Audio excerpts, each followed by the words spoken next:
Energy cubes are used to create the energy that you need to play cards during the game. Cards will have their energy cost denoted here at the bottom of the card. That's what you need to be able to play the card. And then there may also be this energy symbol. Again, it matches what's at the bottom next to a number that will represent the amount of energy needed to pay if there is a described effect text that has an energy cost. Again, cards can have different costs, so not every card will cost 1. It could cost any amount, but it will be in the center here at the bottom, and that's what you need to play cards.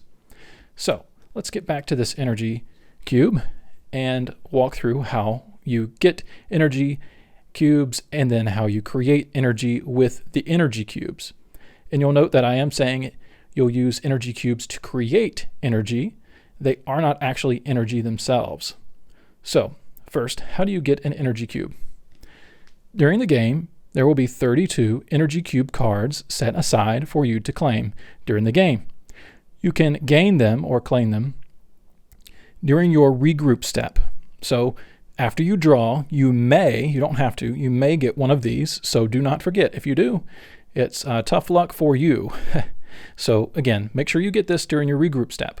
Once you have one of these cards, and I'll put this other one back, you can turn it 90 degrees to the right, making it horizontal from vertical, to create an energy. Now, the energy cube itself, the card, when you gain it, it will go on your side, so kind of behind here and off of the board. So it won't be on the grid.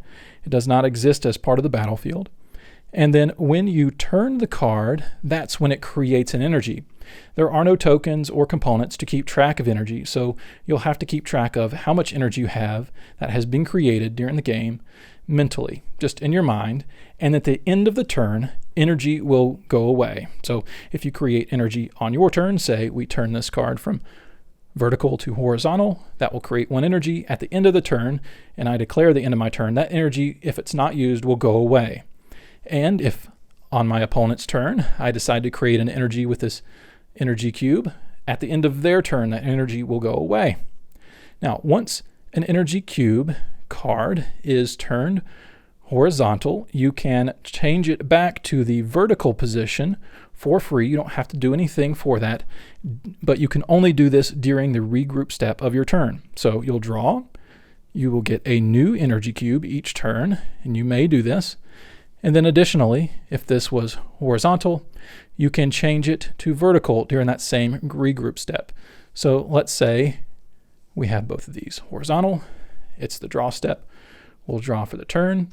Then it's my third turn. You can see because we have 2 energy cubes, I will get this during the regroup step. So now I have 3 of them. When you gain it, it will be vertical. Then during the regroup step, I may choose to turn these up and basically recharge them this way. And now I have 3 cubes that at any point during the game, I can turn horizontal to create that energy. When you create energy with these, you do not have to activate them all at once. You can do one at a time at any point that you want to. You can do, again, as much of this as you want, but once they are horizontal, you cannot activate them again to keep creating energy. So if you have 3 energy cubes, you have the potential to create 3 energy, okay? So this is energy cubes and how they work. They will be cards in the game, and they'll remain under your control. When these run out, let's say we get all 32 of these, every player has their amount, and there are none left, then they're out, and you can no longer gain any. Okay, so once that query is empty, no one can gain energy cubes. If a card says you lose a cube, then you will take one of the cubes that you own and you will put it back into the query. It'll be available for any player at that point. So once they're under your control, no one can gain them but you, and everyone sees your cubes. You need to have them out so everyone knows how much you have. You don't put these in your hand and hide them away. You don't put them upside down. They stay face up where everybody can see how much or how many energy cubes you have. If a card says you gain an energy cube, you will take one and you'll have extra. That would be through a card effect. And when you activate or turn horizontal an energy cube, I'm just going to do all of them all at one time, they do not go back into the query. You get to hang on to them for the remainder of the game. So again, these create energy. They don't go away when you use them to create energy. So you will accumulate these over time. Now, let's move beyond cards and let's look at another component that can be used for energy creation. We also have these energy cube components. Now, this is an either or situation. If you're going to use cards, then you will not be using these cubes. If you use cubes, then you won't be using the cards. They are the same thing in the game. They're just two different components to do the same thing depending on how you want to play. So if you like a total card game experience, then these energy cube cards are for you.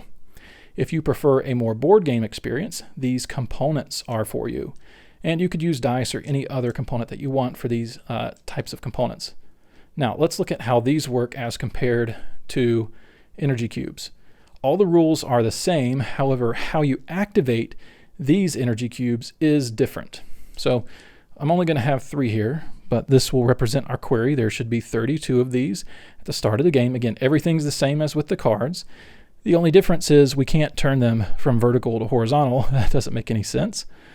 What you'll do when you gain one of these is you'll have it on your left here behind the center line, and anything on this side of the board that you control will be energy that can be used or activated.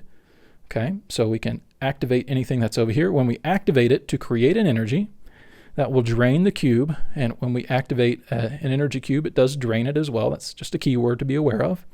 And when you do this, you will create the one energy. Then during your regroup step, you can move this back over and then also gain a new cube. Okay, so then the third turn comes around, the person would draw, they can gain a new energy cube and regain anything that was already activated by moving it from this right side of the board to the left. So this is the left side is what's available to you, and the right side is what has been used.